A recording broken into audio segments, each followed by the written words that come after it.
عن سعيد بن زيد رضي الله تعالى عنه قال سألت أنسا أكان النبي صلى الله عليه وسلم يصلي فينا عليه قال نعم متفق عليه.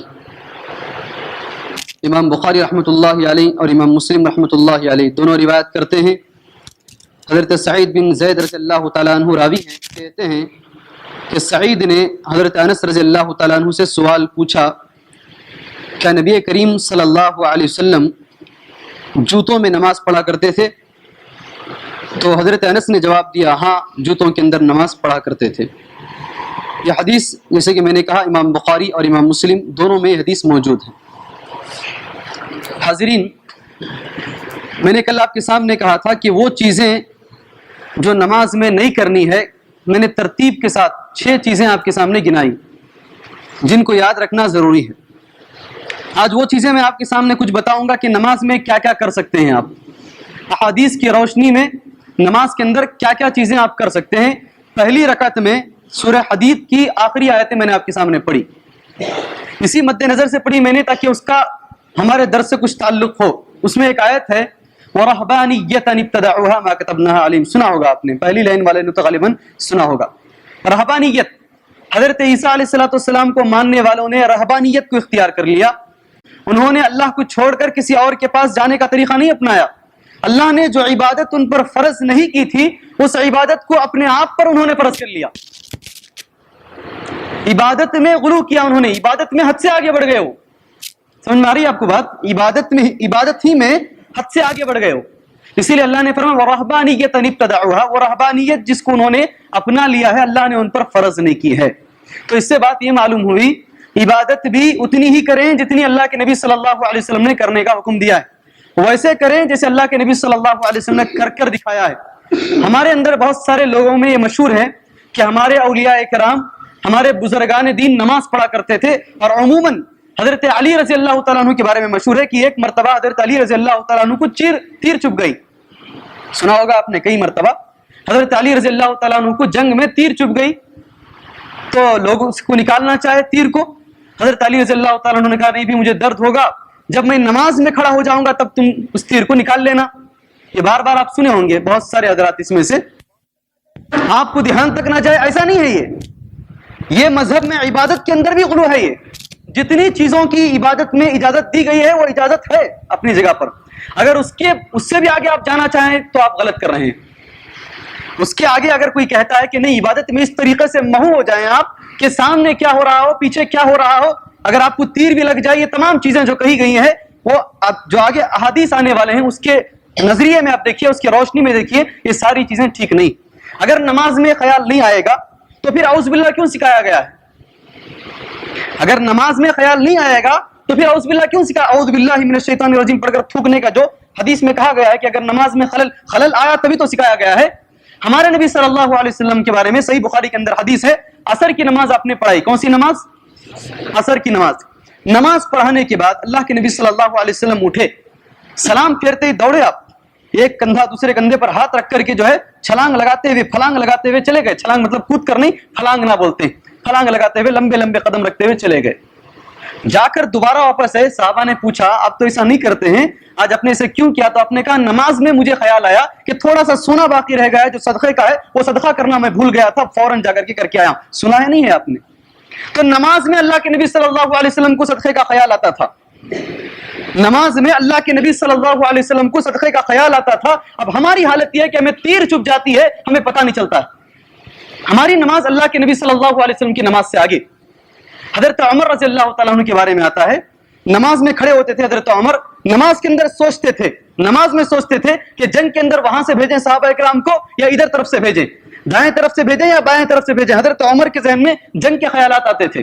وہ ولی نہیں ہے، ہمارا اللہ کے نبی صلی اللہ علیہ وسلم ولی نہیں ہے، ان کی نماز میں خیال آتا ہے ہمارا نبی صلی اللہ علیہ وسلم کو. آج ہمارے اولیاء کرام کی نمازیں ایسی ہیں، سامنے کی دیوار گر رہی ہے ان کو پتہ نہیں چلتا یہ نماز میں محو ہے.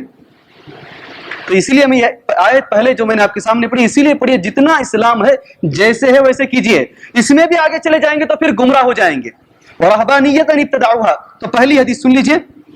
حضرت سعید بن زید رضی اللہ تعالیٰ عنہ کہتے ہیں میں نے حضرت انس رضی اللہ تعالیٰ عنہ سے پوچھا کیا نبی کریم صلی اللہ علیہ وسلم جوتوں میں نماز پڑھتے تھے؟ کس میں؟ جوتوں میں. یہاں کوئی جوتے پہن کر آئے، کسی کی مجال ہے؟ کسی کی مجال ہے جوتے پہن کر آئے، بیچارہ اس کے جوتے اس کے سر پر رکھ کر باہر ڈھک لیں گے اس کو. تو حضرت انس رضی اللہ تعالیٰ عنہ نے کہا ہاں اللہ کے نبی صلی اللہ علیہ وسلم جوتوں میں نماز پڑھتے تھے. تو نماز کے اندر یہ کر سکتے ہیں، یہ معلوم ہوا.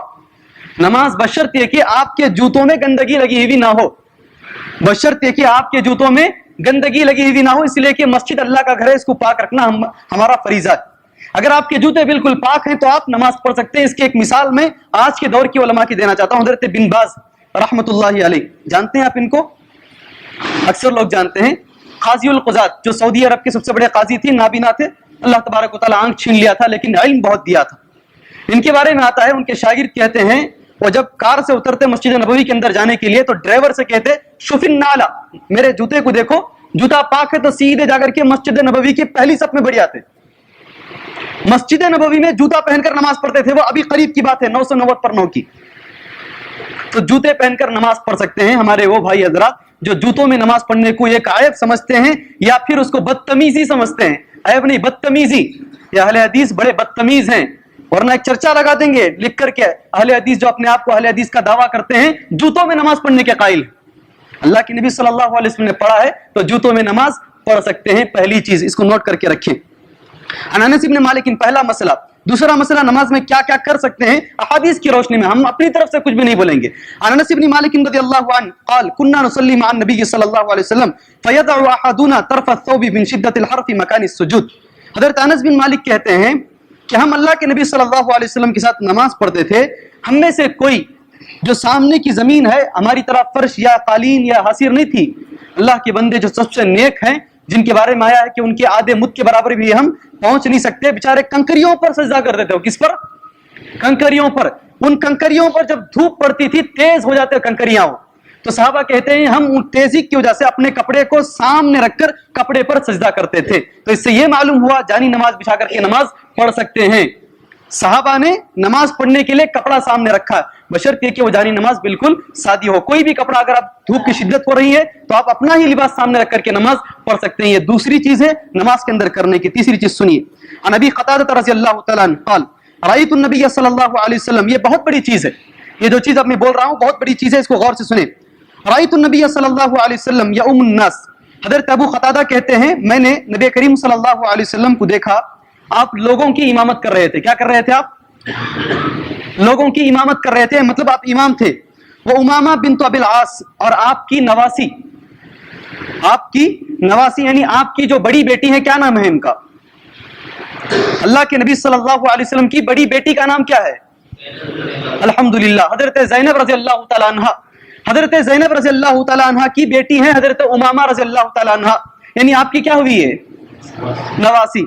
تو حدیث میں آتا ہے وہ امامۃ بن ابی العاص علی عاتقہ، آپ امامت کرتے تھے، آپ کے کندھوں پر آپ کی نواسی حضرت امامہ رضی اللہ تعالیٰ عنہ بیٹھا کرتی تھی. اس کی بات سنیں. فَإِذَا رَكَعَ وَزَعَهَا وَإِذَا رَفَعَ مِنَ السُّجُودِ أَعَادَهَا. جب آپ رکوع کرتے تو ان کو اٹھا کر بازو بٹھا دیتے، پھر جب سجدے سے اٹھتے پھر اٹھا کر کندھے پر بٹھا لیتے. یہاں تو کندھے پر بٹھانے کا سلسلہ ہے، ہمارے بہت سارے مسجدوں میں بچوں کو کھڑاتے بھی نہیں ہیں. یہاں یہ کہا گیا ہے کہ کندھے پر بٹھانے کا مسئلہ ہے. اب ایک مسئلہ یہ پیدا وہ اللہ کے نبی تھے جی، ان کو دھیان رہتا تھا نماز میں، ہمیں کر لے کو رہتا. اگر نبی کریم صلی اللہ علیہ وسلم کے لیے کوئی چیز خاص ہے تو حدیث میں بیان کی جاتی کہ اللہ کے نبی صلی اللہ علیہ وسلم کے ساتھ خاص ہے. جب نہیں بیان کی گئی تو آپ کون ہوتے ہیں بولنے والے؟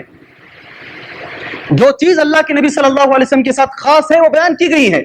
جیسے کہ بیویوں کے بارے میں آتا سورہ احزاب کھول کر دیکھو، خالصۃ لک من دون المؤمنین. خالص کا لفظ اللہ نے استعمال کیا ہے، یہاں استعمال نہیں کیا. مطلب یہ ہے کہ اگر آپ کا بچہ کچھ غلطی کر رہا ہے یا آپ کے بچوں کو آپ لے کر بھی نماز پڑھ رہے ہیں تو آپ کو کوئی روک نہیں سکتا. اتنی اجازت اسلام میں دی گئی ہے. اگر کوئی روکے ٹوکے تو وہ غلطی کر رہا ہے. یہ اور آگے سنیں. عن سہل بن سعد رضی اللہ تعالی، مطلب یہ آپ کر سکتے ہیں نماز میں، اور بھی سنت میں بھی نہیں بھائی، اس لیے کہ امامت سنت کا تو مسئلہ نہیں ہے، فرض نماز کا مسئلہ ہے. عن سہل بن سعد رضی اللہ عنہ قال قال رسول اللہ صلی اللہ علیہ وسلم. اور جتنی حدیثیں پڑھا ہوں ایک حدیث بھی بخاری اور مسلم سے ہٹ کرنی ہے، پوری حدیثیں بخاری مسلم کی. حضرت سعد بن رضی اللہ تعالیٰ عنہ کے ساتھ رضی اللہ تعالیٰ عنہ کہتے ہیں ابن سعد، نبی کریم صلی اللہ علیہ وسلم نے فرمایا من نابہ شیء فی صلاتی، جس کو نماز میں کوئی چیز تکلیف دے، کوئی ضرورت پیش آئے، اگر وہ مرد ہے فلیسبح، تو چاہیے کہ وہ تسبیح بیان کرے. فإنما التصفيق للنساء, ہتھیلی پر مارنا, تھالی بجانا, یہ عورتوں کے لیے.